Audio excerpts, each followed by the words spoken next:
તો ભાવનગરના વિદ્યાર્થીને રાષ્ટ્રપતિ ભવનમાંથી વિશેષ આમંત્રણ। એન્જિનિયરિંગ કોલેજના વિદ્યાર્થી પાર્થ મોરડિયાને મળ્યું આમંત્રણ। રાષ્ટ્રપતિ ભવન ખાતે યોજાનાર એટ હોમ રિસેપ્શનમાં હાજરી આપશે। આગામી 15 ઓગસ્ટે નવી દિલ્હીમાં યોજાશે પ્રતિષ્ઠિત કાર્યક્રમ। સુરેન્દ્રનગર જિલ્લાના વતની અને એમઈ પ્રથમ વર્ષના વિદ્યાર્થી દેશભરની પ્રતિભાશાળી વ્યક્તિઓની યાદીમાં પાર્થની વિશેષ પસંદગી। પાર્થ મોરડિયાની પસંદગીથી પરિવાર કોલેજમાં ખુશીનો માહોલ।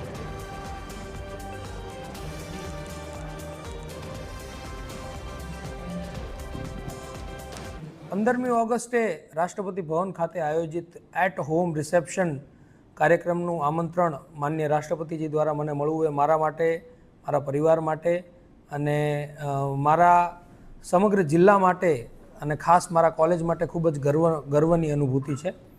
આ અવસર મને મળવો એ ખાલી મારા એકલાનું વ્યક્તિગત સન્માન નથી, પરંતુ આ એ દરેક યુવાનનું સન્માન છે કે જે નિસ્વાર્થ ભાવે રાષ્ટ્ર નિર્માણ અને ભારતને વિકસિત બનાવવા માટે કાર્ય કરી રહ્યો છે। અને આ એ વાતનું પ્રમાણ છે કે દેશના પ્રથમ નાગરિક માનનીય શ્રી રાષ્ટ્રપતિજીને દેશના યુવાનોના યોગદાનનું કેટલું મહત્ત્વ છે।